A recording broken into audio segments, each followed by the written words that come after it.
À la mort de Kurt Cobain, de nombreux articles de presse, documentaires et reportages de télé se sont essayés à l'exercice difficile de la rétrospective de l'histoire de Nirvana et de la vie de Kurt Cobain.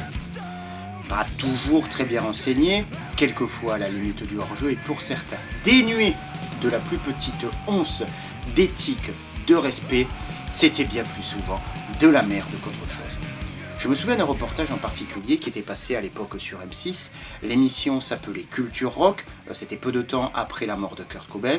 Bon, il s'était essayé à d'autres émissions, il y en avait une notamment sur AC/DC qui à l'époque m'avait plutôt bien plu. Là c'était Nirvana. 1 heure, le début c'était pas trop mal, il y avait une interview exclusive de Chris Cornell de Soundgarden, il y avait Kim Gordon des Sonic Youth, il y avait les Melvins, les Butthole Surfers, Madonna, bref, un panorama général assez représentatif des influences de Nirvana et de son entourage. Mais il concluait de la pire des façons avec cette phrase, je cite: la génération Nirvana est orpheline, à elle de trouver la voie de l'espoir, car si l'un de ses héros s'est sacrifié, il n'est pas forcément nécessaire d'en faire autant.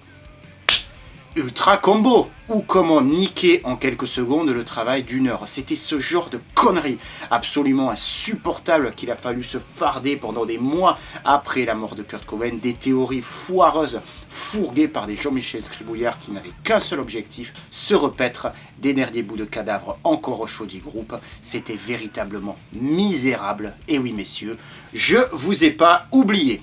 Le bouquin dont nous allons parler aujourd'hui, heureusement et bien évidemment, ne fait pas partie de ce saut de merde. Ça s'appelle Kurt Cobain, c'est la traduction française de Serve Servant, qui est donc la traduction de la biographie de Danny Goldberg, qui était le manager de Nirvana de 1990 à 1994. C'est sorti en France aux éditions Perrault, superbe édition, simple et classieuse, comme je les aime.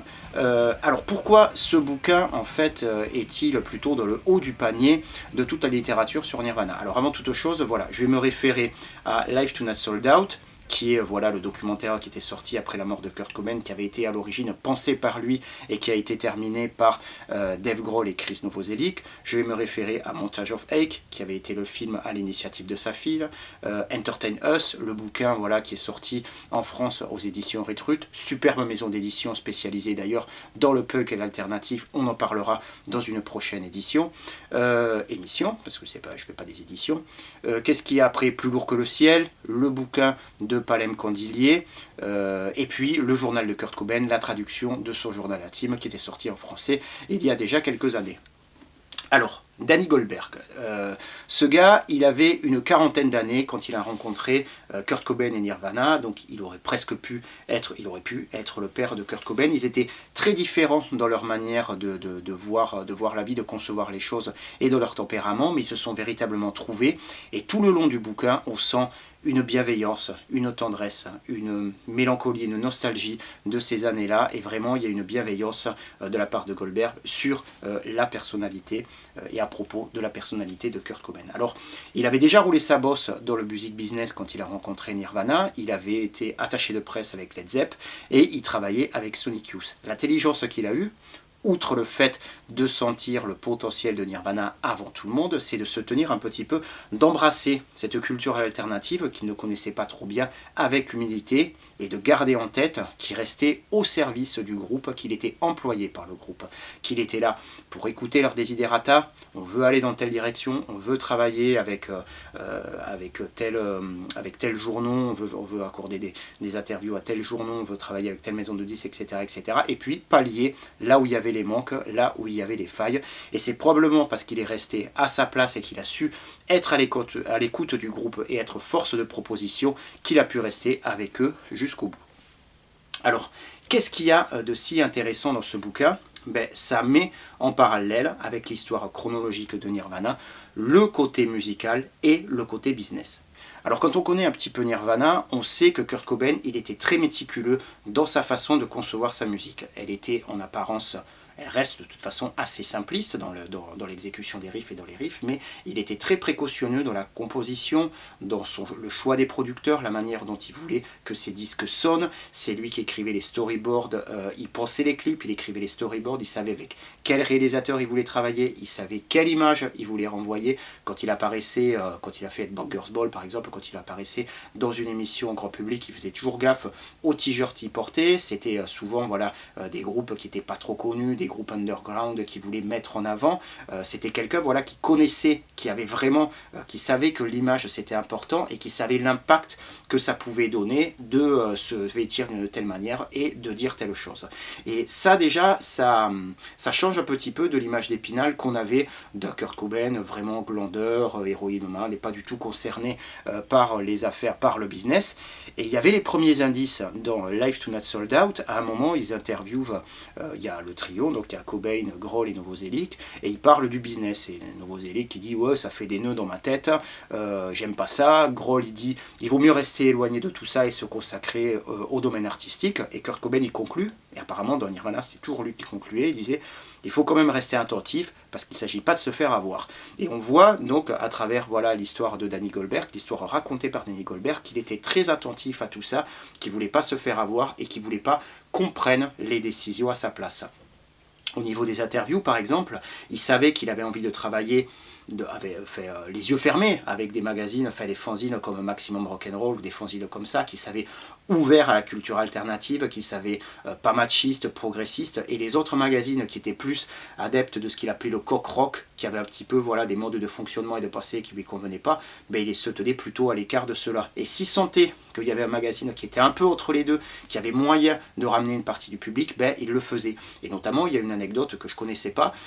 Quand j'étais plus jeune, j'étais persuadé que la rivalité entre Pearl Jam et Nirvana s'était un peu montée de toutes pièces par les journaux. Et en fait, Goldberg, il dit que non, que Kurt Cobain, il voyait un petit peu le succès de Pearl Jam d'un œil un petit peu dubitatif, et qu'à l'époque, il y avait le New York Times qui avait proposé une interview à Kurt Cobain et la première page. Et apparemment, lui, il n'était pas méga chaud. Ils ont proposé à Vedder. Lui, il a accepté de suite. Interview, première page. Voilà, Pearl Jam avait fait la première page à la place de Nirvana. Et Kurt Cobain, apparemment, était pas très content de ça. Et il y a cette ambivalence.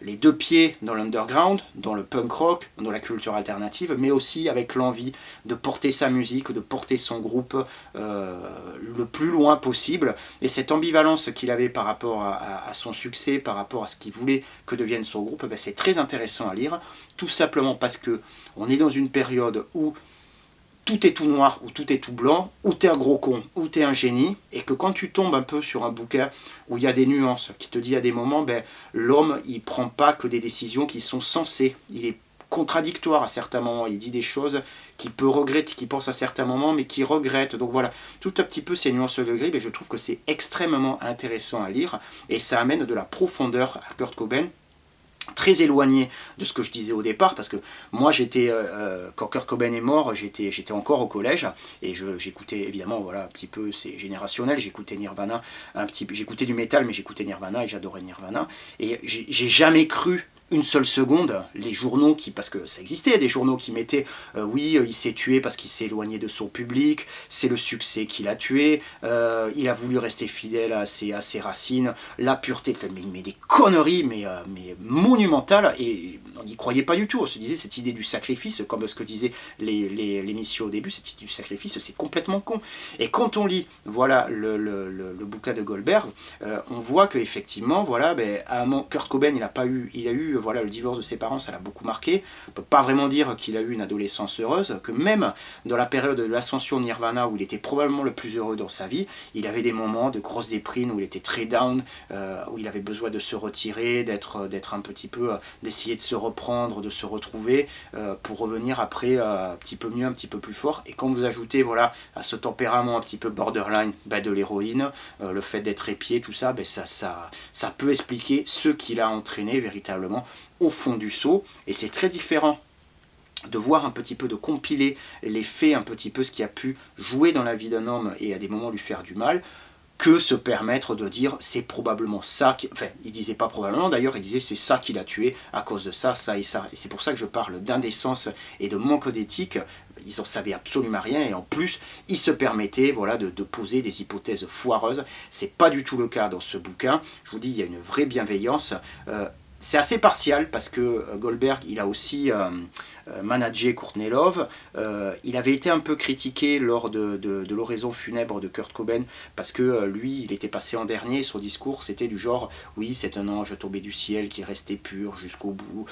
Il nous a éclairés. » Il y avait plein de mecs qui lui avaient dit « Non, mais on connaît la même personne. Est-ce qu'on a connu la même personne ?» Parce qu'il était colérique, capricieux. Il pouvait être à des moments détestables. Et lui, en fait, il prend le parti voilà, de dire « Voilà, moi, j'aime me souvenir de lui comme ça. Et c'est comme ça que j'aime à me rappeler de Kurt. » Et il défend son point de vue. Il ne l'impose pas d'une manière forte, d'une manière affirmée, mais il dit voilà, c'est ça que je pense, c'est ça dont je me rappelle de Kurt Cobain. Donc il y a plein d'anecdotes super intéressantes. Pour ceux qui connaissent bien, ben, on relit des passages avec plaisir. Moi, je me délecte toujours de cette fameuse cérémonie d'MTV où voilà, il y avait In Utero qui venait de sortir. Ils avaient prévu de jouer Rap Me et MTV leur avait dit bon les gars, le message de cette chanson, on a peur que ça passe pas trop auprès du grand public, jouer Lithium. Et en ouverture, ils avaient joué les premiers accords de Rap Me, histoire de leur foutre un petit peu les boules. Bon, ils n'ont pas été jusqu'au bout.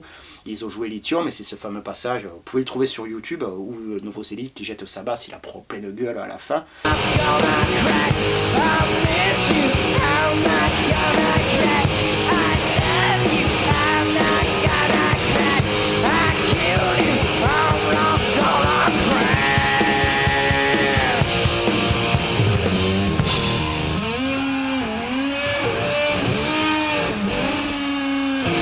Et c'est aussi voilà, ce fameux concert où voilà, backstage en fait il y avait eu l'histoire avec Axl Rose et Duff McKagan parce que de base en fait Axl Rose quand il avait découvert Nirvana il était ultra fan. D'ailleurs dans le making of de Don't Cry, il avait HS qui était sorti à l'époque, il a une casquette Nirvana parce qu'il voulait mettre le groupe en avant.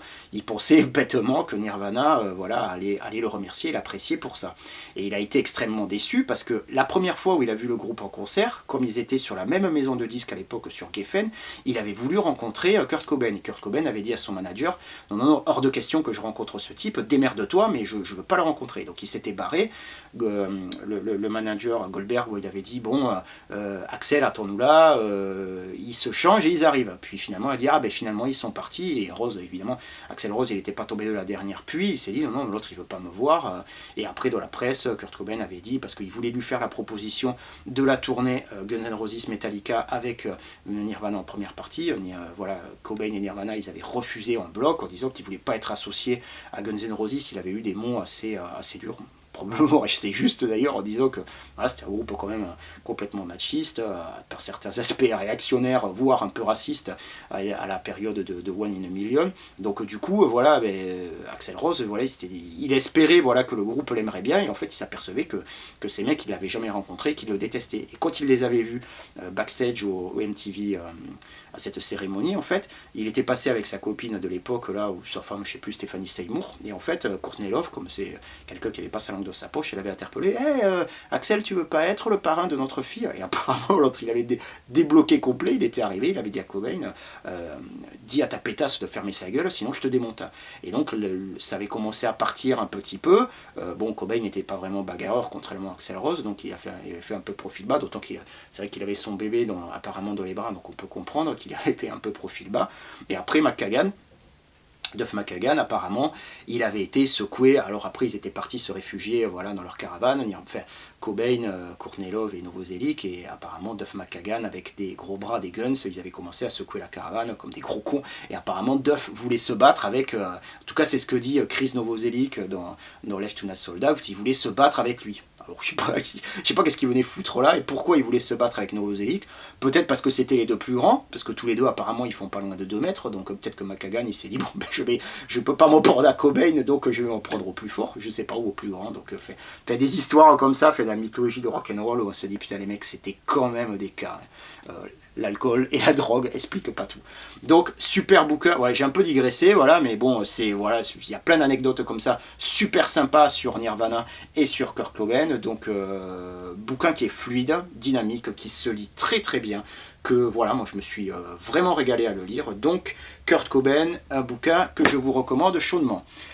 Je sais que cette vidéo, elle arrive assez vite après celle que j'avais fait sur In Utero de Palem Candilier, qui était déjà consacrée voilà, à Nirvana. Un petit peu les affres du calendrier, ça aurait vraiment été dommage de se priver pour autant de parler de ce bouquin, parce qu'il est vraiment bien. Pour le prochain épisode, on changera complètement de sujet, on passera à autre chose. Donc en attendant ce nouvel épisode, je vous dis portez-vous bien, amusez-vous bien, puis à très vite, bye bye. And if you save yourself, you will make him happy.